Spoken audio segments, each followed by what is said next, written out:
It's time for truth. It's time for truth.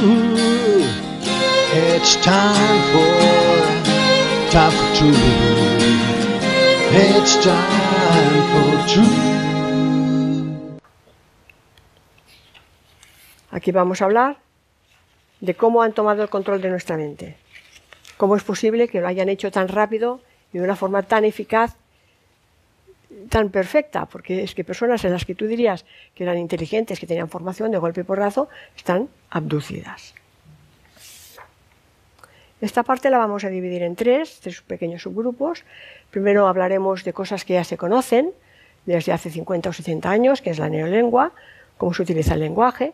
Esta es la parte teórica, por así decirlo, todavía apartada de la ingeniería. La segunda es cómo fijan las creencias, también son temas estudiados. Voy a hablar de dos lingüistas, John Van Dyke y Joseph Overton. Y después la tercera parte son los factores que determinan la efectividad de estas respuestas emocionales.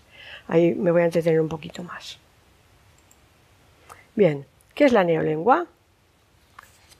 Bueno, aquí he supuesto las referencias para entender un poquito la neolengua. El primero es un escritor, Victor Kemplerer, que era profesor de literatura durante la Alemania nazi, que hizo un estudio sobre cómo la propaganda de Goebbels adulteraba el significado de las palabras. Entonces este es un libro de consulta que se estudia en la universidad. Goebbels fue el primero que lo implantó, pero sí que es importante saber que George Orwell, que es el seudónimo de Eric Arthur Blair, vivió esta situación. Y cuando él crea su novela en 1984 y crea el término de neolengua, conoce muy bien lo que está sucediendo y cómo lo están haciendo. ¿Entendéis?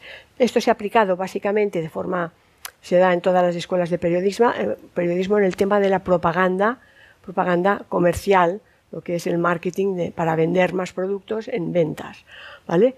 El gran impulsor es Edward Bernays, pero desde luego cuando tenemos que empezar a preocuparnos es cuando este tema entra en el Club Bilderberg dentro del programa de actividades del año 2018, creo que fue, sí.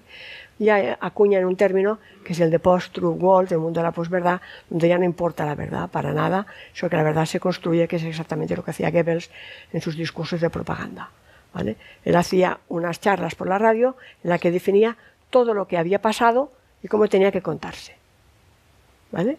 Entonces Orwell vive esta situación también entonces en la Guerra Civil Española y él se inspira en los sucesos en España para crear su novela.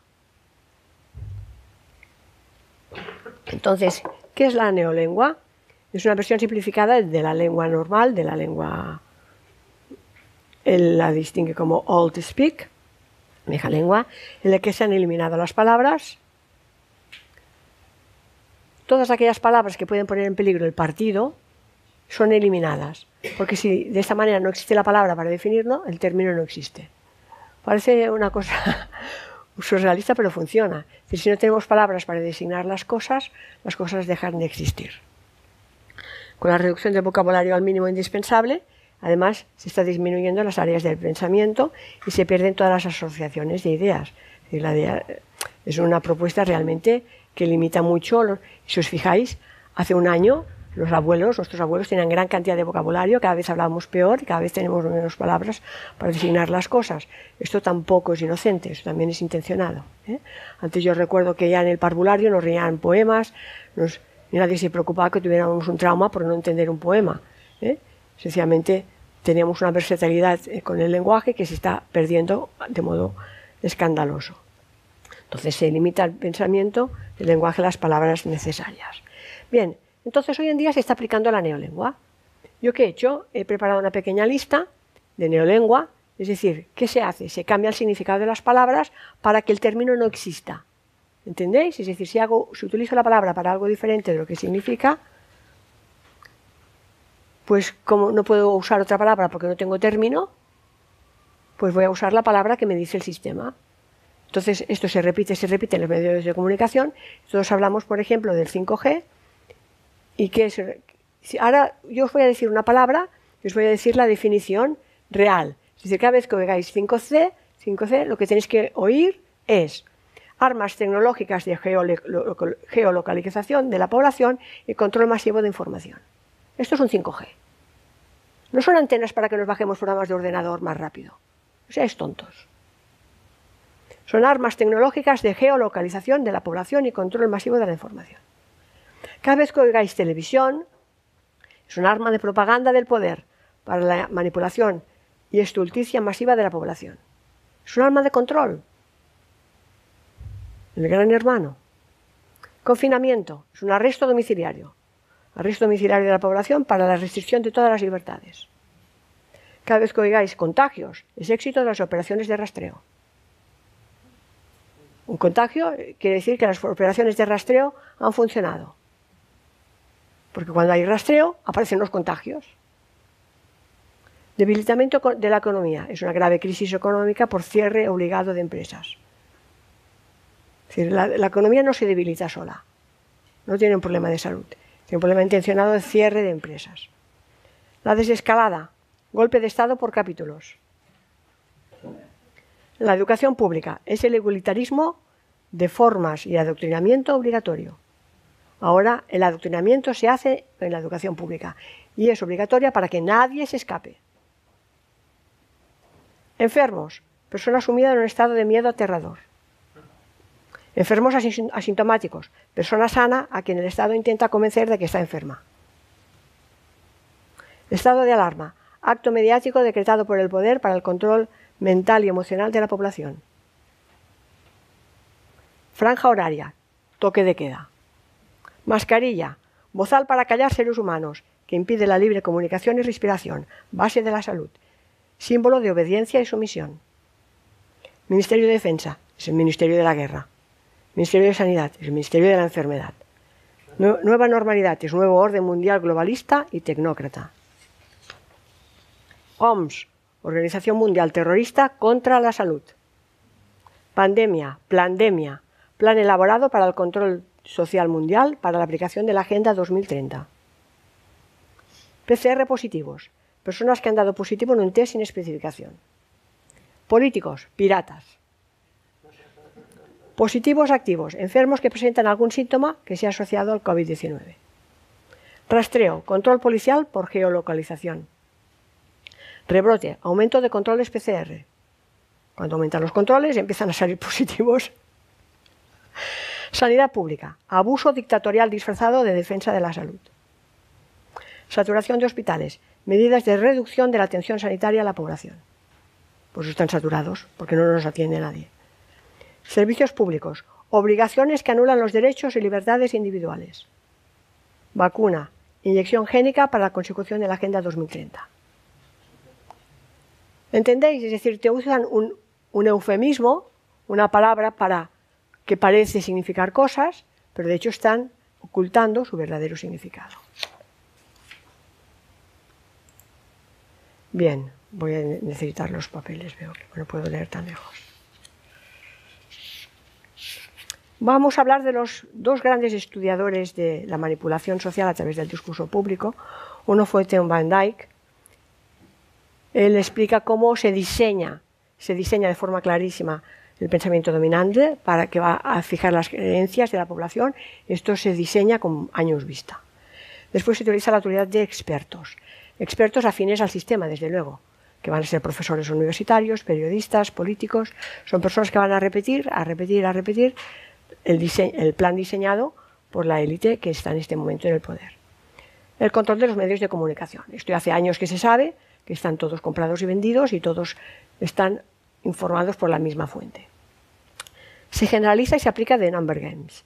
Bueno, esto es muy divertido, ¿no? Cuando empezáis a sentir cifras que no sabemos ni de dónde han sacado ni nada que las contraste, pero parece que esto da seriedad al discurso. Entonces, cuando empiezan a hablar de enfermos y de muertos y todos son cifras, es para marear, para que parezca que están dando información. Después, el otro método que utilizan es la explicación causal de causa y efecto, como que todo tiene una causa y un efecto, cuando no es así, y se inventan un relato, una narrativa, para tratar estas aserciones como si fueran hechos reales, que es otra falacia. Y evidentemente se tergiversa el significado de las palabras, como ya os he mostrado. Bien, El otro analista importante es Joseph Overton. Esta información la he sacado de la página de Luis Segura, que me la han facilitado unos amigos, muy interesante. Él describe cómo, es una teoría política, cómo se puede llegar a convencer a la gente de cualquier cosa. El ejemplo que utiliza Luis Segura es el del canibalismo, ¿vale? Que es algo impensable, es un tema tabú, que parece que no se acepta, pues cómo van haciéndolo para pasar de lo impensable a lo radical, pues se convierte en algo radical, pero así se puede hablar ya de ello, después de lo radical a lo aceptable, de lo aceptable a lo sensato a lo popular, y de lo popular a lo político, para ya legislarlo y aceptarlo. Entonces, claro, hablar de canibalismo nos queda como un poco lejos, porque es verdad que podemos aceptar y buscar, y veríamos hasta dónde llegamos, ¿no? Podríamos aceptar que ciertas prácticas a lo largo de la historia han aceptado el canibalismo. Pero yo quiero tocar temas más reales. ¿Qué pasa si hablo de monarquía, por ejemplo? Monarquía. Bueno, hace unos años la monarquía era un tema intocable. No salía nada del rey, no sabíamos nada de sus amantes ni de sus robos. Estaba prohibido, era un tema tabú. ¿Vale? De golpe y porrazo se pasó de lo impensable a lo radical. Es decir, se empezó a dar noticias de sus aventuras, de sus negocios, incluso sale el caso Nos. ¿Entendéis? Se empieza a hablar de lo malo de una determinada actitud del rey Juan Carlos, el que era el rey Juan Carlos. De lo radical a lo aceptable, y de lo aceptable a lo sensato y de lo sensato a lo popular. Ahora estamos en esta fase, os lo estoy diciendo porque os voy a enseñar noticias que os voy a demostrar, donde ya se está cuestionando la monarquía. Es decir, primero no se podía tocar, un tema intocable, después se nacen incluso y se invitan a la política partidos republicanos para que se pueda debatir de este tema, pero que están absolutamente pactando con el otro lado para pasar de lo aceptable a lo sensato y de lo sensato a lo popular. Es decir, ahora ya se puede hablar, los medios de comunicación hablan abiertamente del tema, es decir, estamos en el punto 4. Y ahora les enseñaré por qué estoy diciendo esto. Porque me interesa poner ejemplos muy tangibles. Porque si hablo de canibalismo, me diréis, bueno, esto pasaba en África, como que es algo lejano. Yo quiero poner ejemplos concretos que nos tocan en nuestra sociedad actual. Bien, el punto 5 es el siguiente que nos queda, que va a ser preparar el terreno, porque claro, cuando llega lo político solamente sirve para legislar. Los políticos están aquí para hacer leyes que les defiendan a nivel legal todas las trapicherías que hacen. Todos los trapicheos, ¿vale? Entonces, de esta forma se establece todo lo que es legal, ya es ley, ya es incuestionable, pues este es lo que quieren llegar, ¿no? De momento ya han cambiado la Constitución para que pueda ser la propia reina una mujer, y está en el punto 5, pero os voy a usar algunos ejemplos con esto. Bien, seguimos. Muy rápido porque tengo mucho para contar, Bien. Para que estas respuestas emocionales de la población sean efectivas, se utilizan, aquí he puesto 6 puntos, 6 factores, que os voy a mencionar, que son muy conocidos. Esto se trabaja mucho en PNL, pero os vamos a decir seguidos para que veáis que hay muchos, es decir, que no usan solo una técnica, sino que los están aplicando todos y además de modo sistemático. El primero es la indefensión aprendida, la disonancia cognitiva, el enfrentamiento de grupos, recordad la imagen, el grupo de pertenencia a la parte profunda del inconsciente. Se utilizan las metáforas, muy potente, la herramienta más potente, porque entra a nivel inconsciente directamente, el lenguaje de la posverdad, que también hemos hablado un poquito, y las técnicas subliminales. Ahí os voy a dar alguna sorpresilla. Bien. ¿Qué es la indefensión aprendida? La indefensión aprendida es cuando se convence a la población de que no podemos hacer nada para cambiar las cosas. He puesto este dibujo que me parece absolutamente genial. Aquí es un experimento científico que hicieron con unos monos, en los cuales pusieron 5 monos en una habitación, una escalera y arriba había una cesta con plátanos. Entonces, cada vez que un mono intentaba subir la escalera para coger los plátanos, les daban una ducha de agua fría. ¿Qué pasa? Que a cabo de un rato los monos dejaron de intentar subir a la escalera. Al cabo de un tiempo, introducen un mono nuevo. Traen un mono nuevo que no sabe de qué va el tema. El mono, cuando ve los plátanos, como loco, sube la escalera. ¿Y qué hacen los demás monos? Le pegan para que no suba la escalera. Ya no hace falta ni que pongan duchas. Es decir, los monos han aprendido que cada vez que intentan subir la escalera reciben una ducha de agua fría. Llega un momento en que ya no suben la escalera y ya no, ni siquiera lo intentan. Pero tanto es así que cuando viene un mono nuevo e intenta subir la escalera porque él no lo sabe, le apalean y le pegan para que no suba la escalera a coger los plátanos. ¿Qué es lo interesante? Que si no cambias un mono, que los vas cambiando de uno en uno, cada vez los demás aprenden el comportamiento, incluso el mono que era nuevo también empieza a pegar al nuevo que ha venido ahora que pretende subir la escalera para coger plátanos. Y llega un momento que has cambiado los 5 monos y los 5 pegan a quien quiera e intente coger plátanos para que no lo haga, sin saber por qué. Esto es la indefensión aprendida.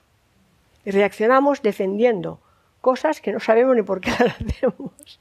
Es terrible, es terrible. Bien, creo que el ejemplo es muy... Claro. Es alucinante porque no sabemos por qué reaccionamos de esta forma violenta, pero lo aplicamos de forma perfecta, ¿vale? Bien, el punto 2 que es la disonancia cognitiva. Hay que mencionar aquí que nuestro cerebro está lateralizado, es decir, no se comporta igual, no son las mismas funciones las que hace el hemisferio derecho que el izquierdo. El izquierdo es lógico, racional, y el derecho es el creativo, lo intuitivo, lo artístico, lo holístico. Entonces esto es muy importante, porque cuando nos dan información que entra a dos niveles diferentes, ¿qué pasa? Se crea una disonancia cognitiva. ¿Y quién gana?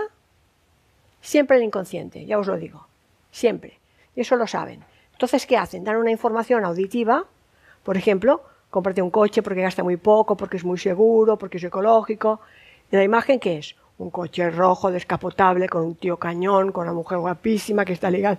Entonces, ¿qué imagen entra en el inconsciente? Primero, la imagen siempre, porque es el hemisferio derecho, y es la emocional. Entonces, yo pienso que me voy a comprar el coche porque consume poco y me lo he comprado a ver si ligo. ¿Vale? Bueno, he puesto unos cuantos ejemplos aquí también, porque esto puede ser bastante más sutil. Es decir, la disonancia cognitiva se puede dar cuando hay una contradicción y esta contradicción nos obliga... Esto, por ejemplo, es el signo de Estocolmo, ¿vale? ¿Qué pasa con alguien que ha sido secuestrado que acaba defendiendo a su secuestrador? Es decir, cuando tenemos una situación tan crítica que pone en duda nuestras propias creencias, acabamos modificando las creencias antes que ser capaces de reconocer un error o un engaño. Por eso decía Mark Twain que es más fácil engañar a la gente que convencerla de que ha sido engañada. Realmente hay una disonancia y no vamos a aceptarlo, ¿vale?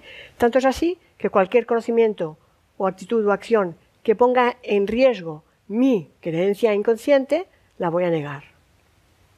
Y soy capaz incluso de justificarla. Mira, a mí me habían dicho cuando salió el caso Pujol, recuerdo una persona muy querida que era más pujolista que Pujol, que cuando lo conté decía, esto no es verdad. Me decía, no es verdad, porque es que no podía creerlo. Es decir, era tan grande el engaño de alguien en quien él había confiado tanto tiempo que no podía aceptar de ninguna manera que fuera un ladrón. ¿Entendéis? Es decir, somos capaces de negarlo antes que aceptar algo que va en contra de las creencias profundas. ¿Qué más? Pensad que esto se hace desde el poder y se aplica en una información binaria intencionada en los mensajes, ¿vale? ¿Qué pasa? Que el nivel reptiliano, que hemos dicho que es el cerebro más profundo, puede activarse con el sí no y automáticamente te ha puesto el on-off o te ha puesto el off y ya no podemos razonar con aquella persona. Ya es imposible tener una conversación con ella, ¿vale? Esto se utiliza mucho en tema político, a veces con auténticas sandeces, para crear esta respuesta visceral. Bien. Aquí he puesto dos imágenes. Esta es un anuncio de Marlboro. ¿Veis el paquete? Pone fumar mata. Pero ¿cómo son todos los anuncios de Marlboro? Los grandes paisajes, el cowboy con su caballo, la libertad. Entonces, ¿qué imagen está entrando? Es una disonancia cognitiva clarísima. Entra una imagen de poder, libertad, ¡wow! Y la otra, el tabaco. Y la frase es genial, ¿no? Freedom does not start with a maybe. Si la libertad no empieza con un quizás, lánzate a la aventura, lánzate a fumar, que mata, que importa. ¿Entiendes? Es decir, están jugando con esa disonancia porque es el lenguaje siempre del hemisferio derecho el que va a entrar en el plano emocional. El otro es un ejemplo claro en que se dan clases de psicología, que se ve cuando la palabra tiene un significado distinto a lo que significa. He puesto el ejemplo de los colores porque es lo más evidente.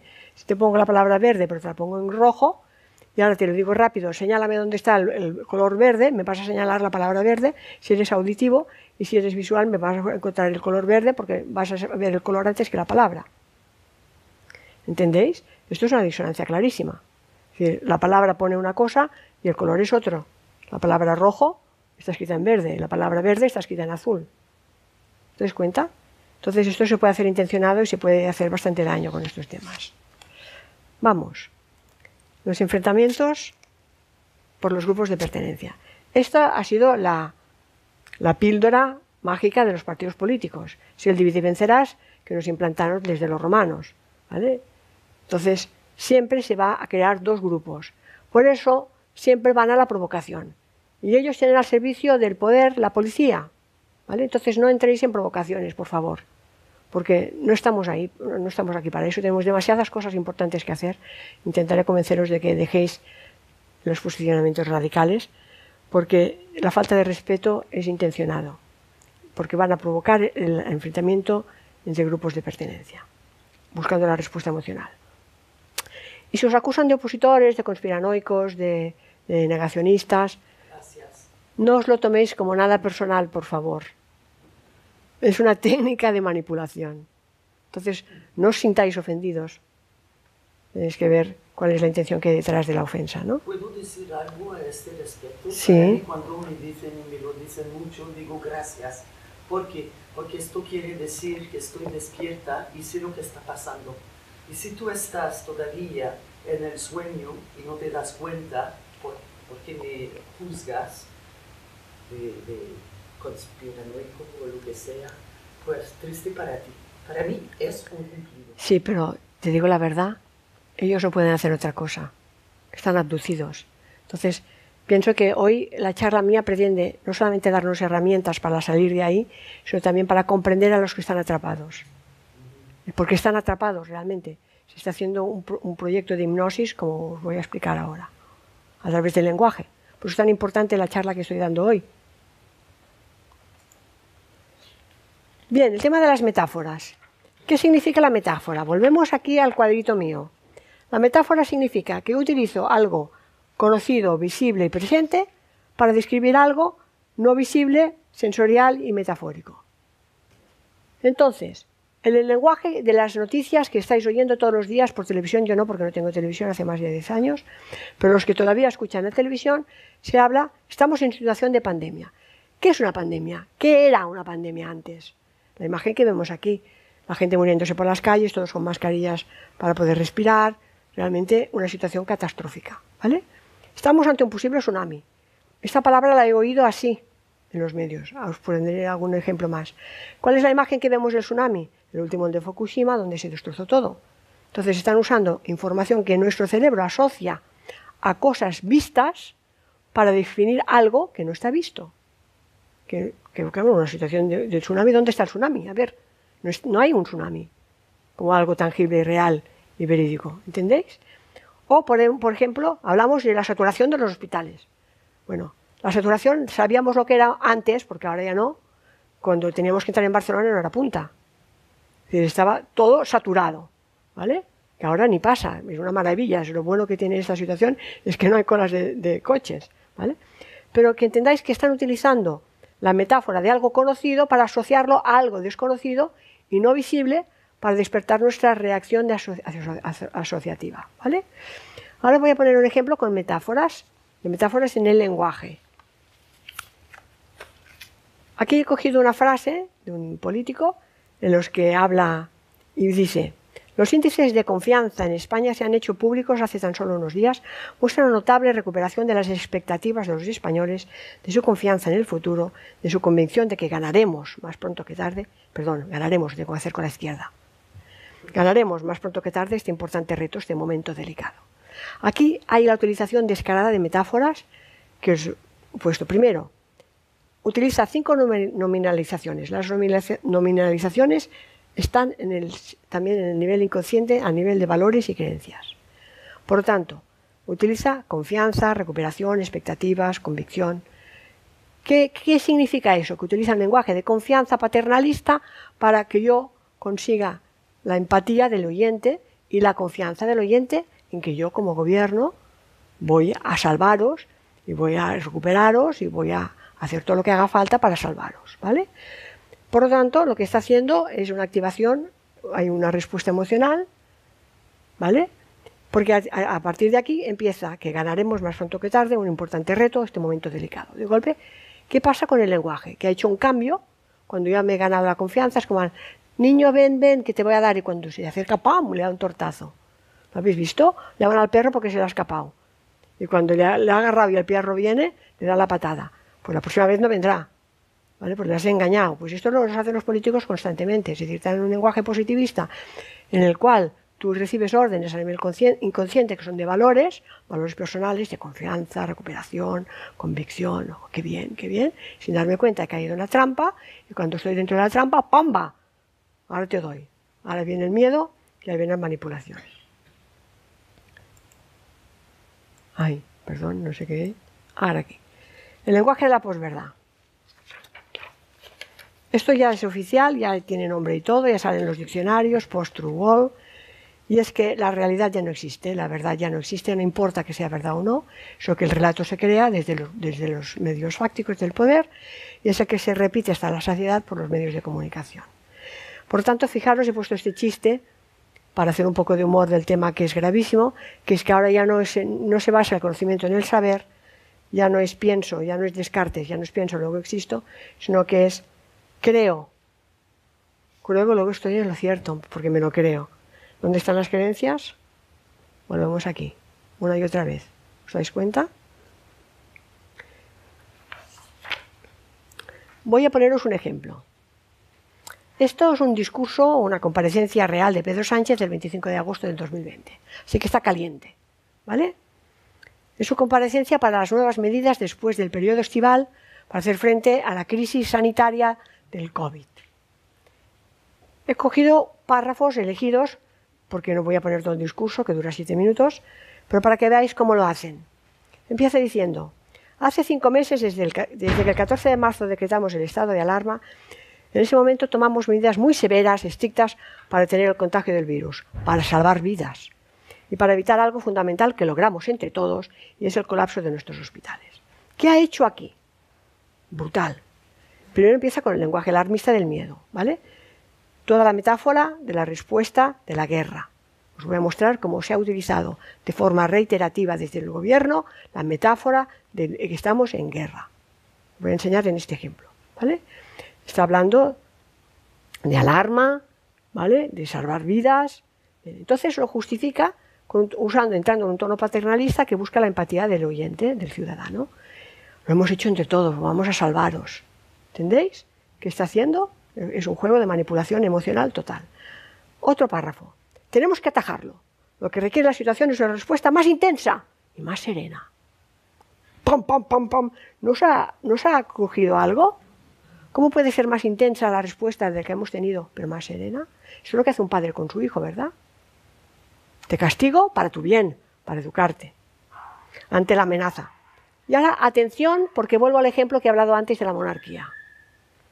No podemos permitir que la pandemia vuelva a un Estado compuesto cuasi federal, un Estado autonómico como el que tenemos. Recordemos que son las comunidades autónomas quienes tienen la capacidad de gestionar la emergencia sanitaria en todos y cada uno de los territorios. ¿Qué está haciendo? ¿No os dais cuenta de lo que está haciendo? Está introduciendo un tema en un discurso oficial como presidente del gobierno, está diciendo que estamos en un Estado casi federal, cuasi federal. Un Estado federal no tiene monarca. ¿Os dais cuenta que estamos en el punto 4, que os he dicho antes? Que está introduciendo ya. ¿Para qué? Para pasar seguidamente a legislarlo. Es decir, ya van introduciendo el cuestionamiento de la monarquía. ¿Para qué? Porque lo único que les falta al presidente del gobierno es ser presidente del Estado. Para que el presidente del gobierno pueda ser presidente del Estado, tiene que tener el control de las Fuerzas Armadas. Y no lo tienen.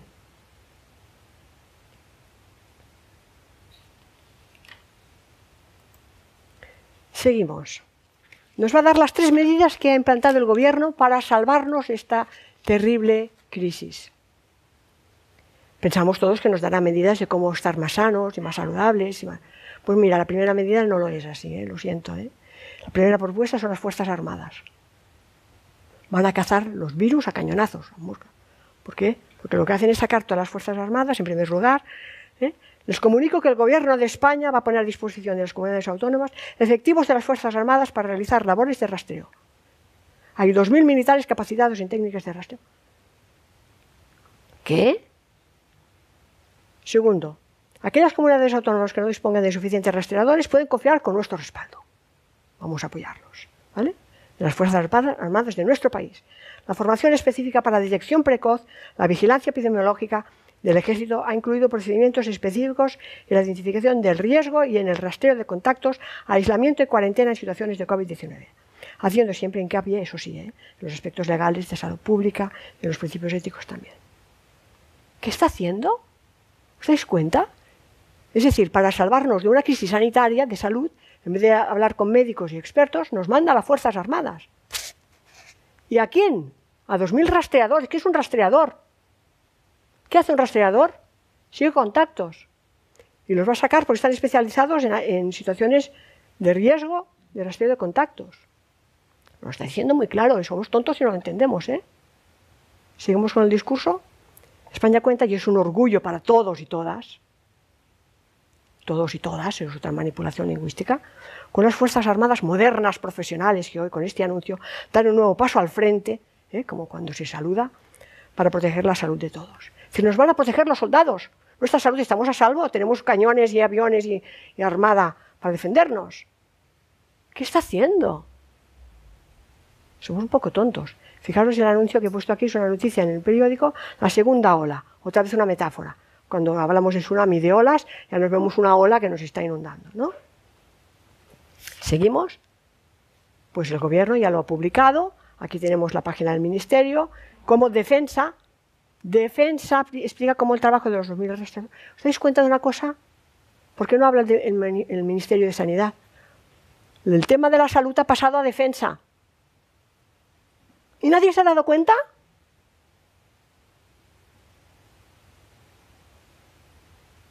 Seguimos.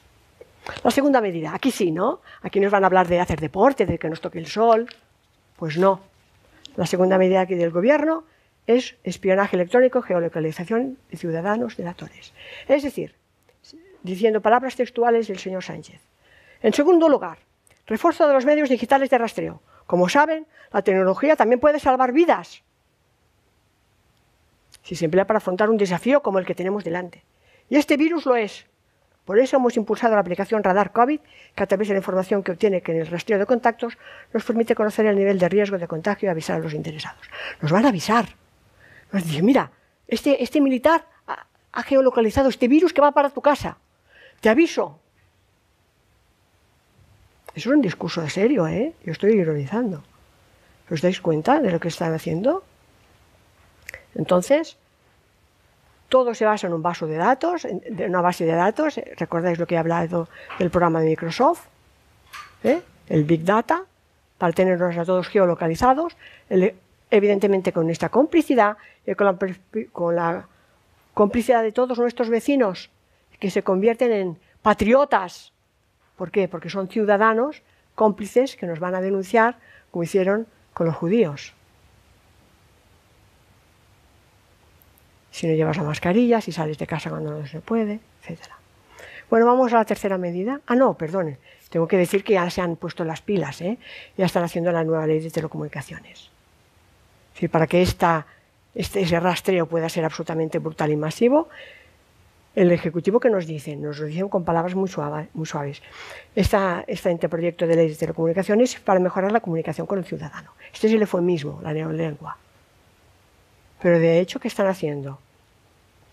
Es usar todas las redes sociales para poder realizar alertas públicas en casos de grandes catástrofes. Segundo punto. Y de verdad, ¿qué están haciendo? Es intervenir las redes. Clarísimo. Telegram y WhatsApp podrán ser intervenidos en cualquier momento por esta nueva ley de las telecomunicaciones. Y esta es la segunda medida del Gobierno, pero ahora viene la tercera y esta sí nos va a salvar, ¿verdad? La tercera medida apoyada por el Gobierno va a ser la que trate la salud, digo yo, porque si la primera era militar, la segunda era tecnológica, la tercera tiene que ser la de la salud. Pues no. La tercera ley son medios legales. ¿Para qué?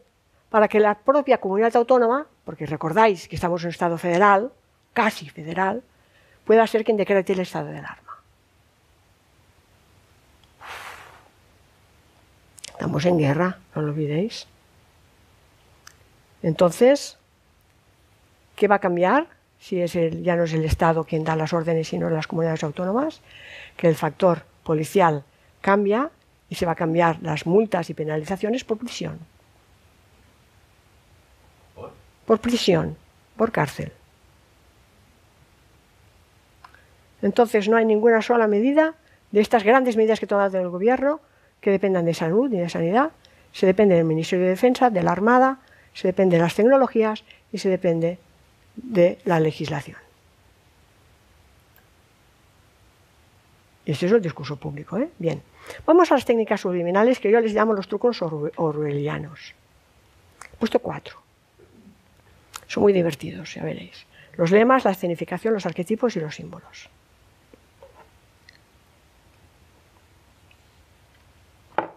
Los lemas. Cada vez que hablan, fijaros que utilizan el 3. Siempre utilizan los lemas, siempre tienen 3 expresiones. Quédate en casa. O yo me quedo en casa. Cuídate, cuídame, cuidémonos. Eso lo decían por el tren. Cuidad, cuiden, cuidémonos. Que se parece un poco al póntelo, pónselo, pero vamos, refiriéndose ponte la mascarilla. Por mí, por todos, por ti. Este es el del ministerio. Mantén la distancia, lávate las manos, piensa en los demás, siempre 3 unidades.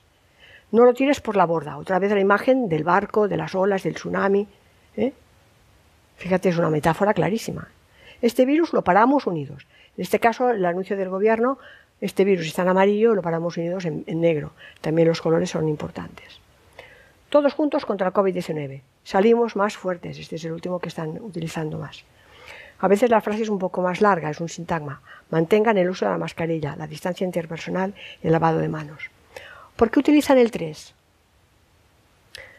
Es un tema de fuerza. Es decir, cuando un niño es pequeño, quiere hacer algo difícil, ¿qué hacemos? 1, 2, 3, salta.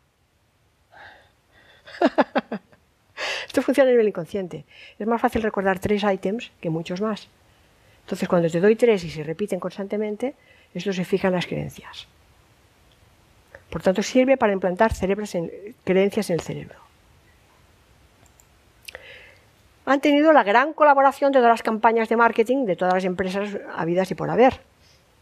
Para fomentar el distanciamiento, aquí tenéis marcas como Audi y Coca-Cola, que han separado sus logos, siempre unidos. Han puesto ahora las partes de los aros del Audi separados y las letras de Coca-Cola.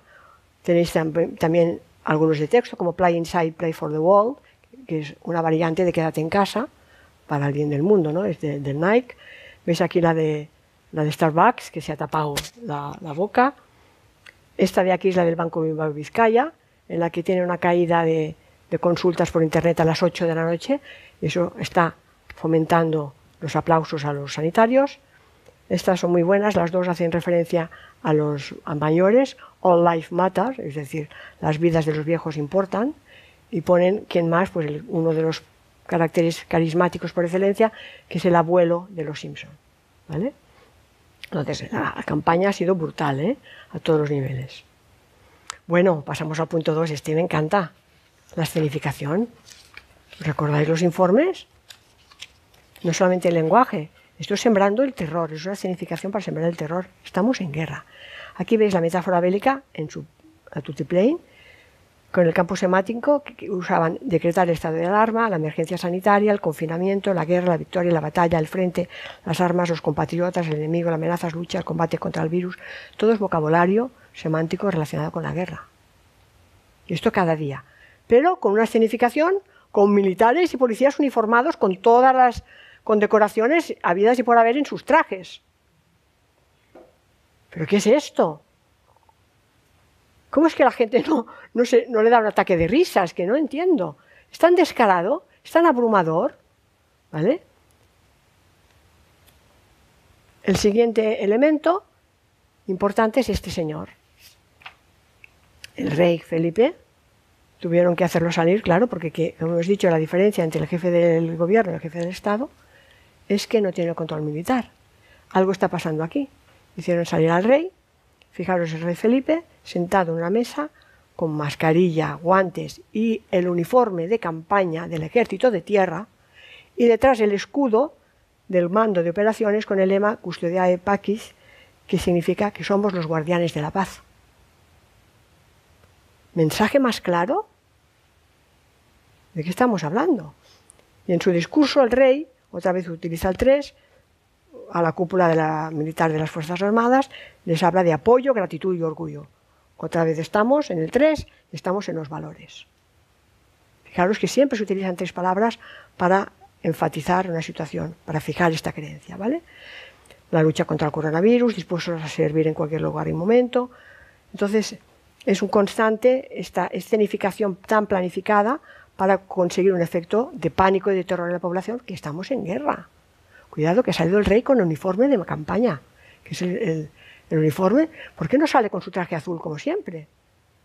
No, sale vestido de militar, y además con el escudo del mando de operaciones, que es lo que le confiere a él el poder absoluto del Estado, como jefe del Estado, detrás. Los aplausos. Parecían inocentes, ¿verdad? Qué buena intención, vamos a aplaudir a los sanitarios. Es otra escenificación. ¿Por qué? Porque si tenemos una situación de riesgo hay que darle credibilidad. Entonces, si la gente se está muriendo por los pasillos, tenemos unos héroes que son los sanitarios. Pero la escenificación está muy pautada. Cada día a las 8. No vayas a aplaudir tú cuando te apetezca. ¿Vale? Entonces es otro escenario que se crea específicamente para controlar a la población y además vigilar quién sale, quién no sale al balcón, qué vecinos son, los que no están aplaudiendo, y los tengo apuntados, y cuidado, que este ya es peor que independentista, es que este ya no aplaudía cuando el confinamiento. Bien, vamos a los arquetipos. ¿Qué son los arquetipos? Así, no sé por qué no lo tengo este. Los arquetipos son personajes, aquí sí. Son palabras que tienen en nuestra psique una asociación. Entonces el arquetipo todos los entendemos, el cobarde, el valiente, los entendemos, ¿no? Son arquetipos.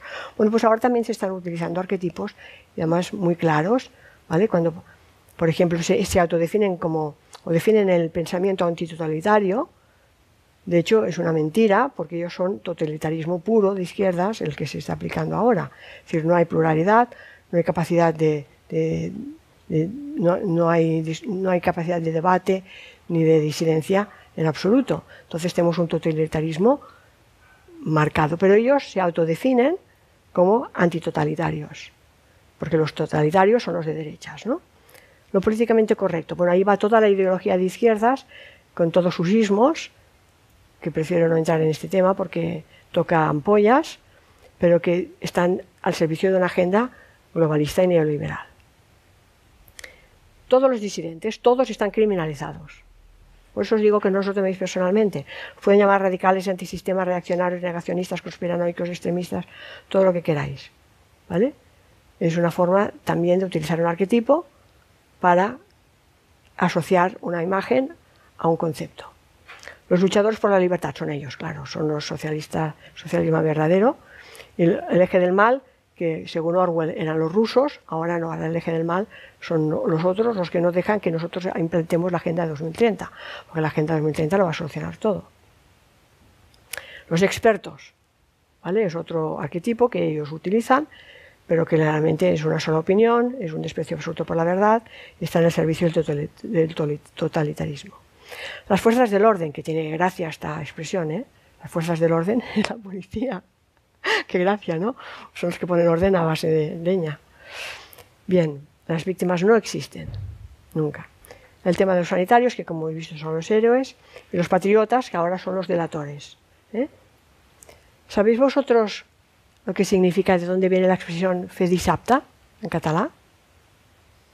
No se puede traducir al castellano.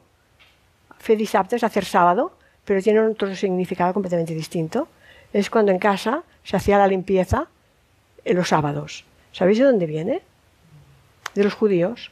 Porque los judíos no pueden trabajar en sábado, entonces los que hacían del dissabte eran judíos. Y así se les delataba. Entonces los que no hacen dissabte son judíos. Pues ahora el que no sale a aplaudir, el que no hace determinadas cosas, es un radical, antisistema, reaccionario, negacionista, conspiranoico y extremista. Estamos usando nuestros propios vecinos para denunciarnos y esperemos que la cosa acabe aquí, porque puede ir a peor. A veces los arquetipos pueden tergiversarse de un modo casi surrealista. He puesto solo un ejemplo, pero los hay a montones. Quiere decir que a veces la palabra está asociada a un significado, como la palabra soldado, ¿no? Pero significa una cosa distinta y nuestro cerebro la entiende.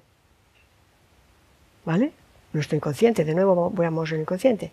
Puse el ejemplo de la palabra soldier, en inglés, que nos dicen que viene de soldare, de la paga, que era el salario y la sal y todo este rollo, quien se lo crea, ¿no?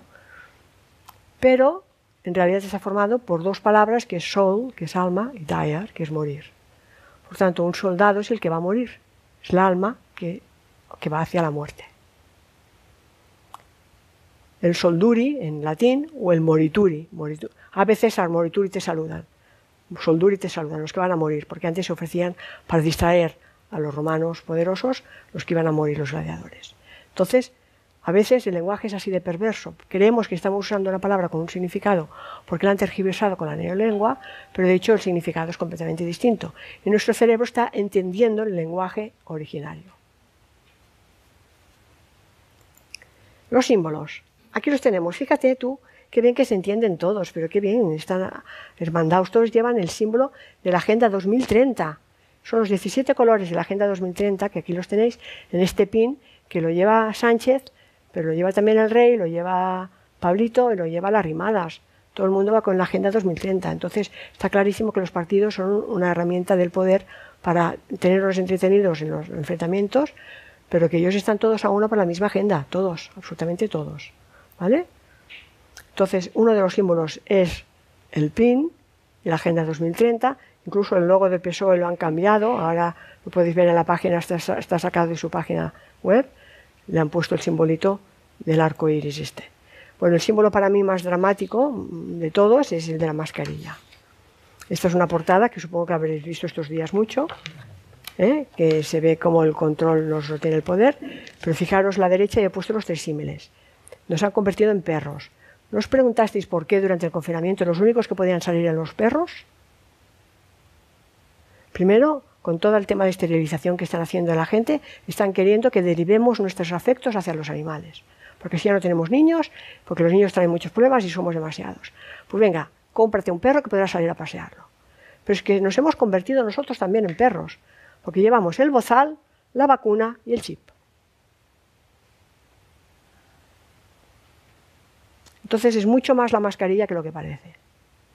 Es el bozal, claramente, para que no podamos respirar, para todos los casos de hipoxia, todo el tema sanitario, que ya se habrá hablado estos días pues muchísimo, pero además es todo un símbolo de sumisión.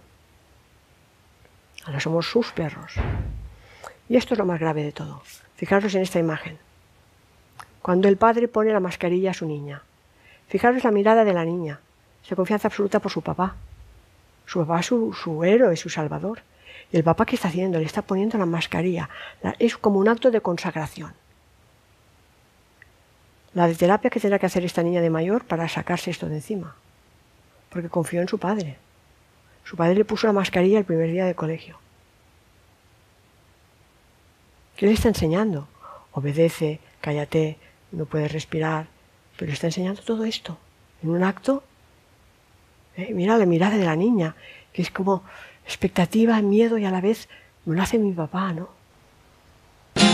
It's time for two. It's time for two. It's time for two. It's time for two.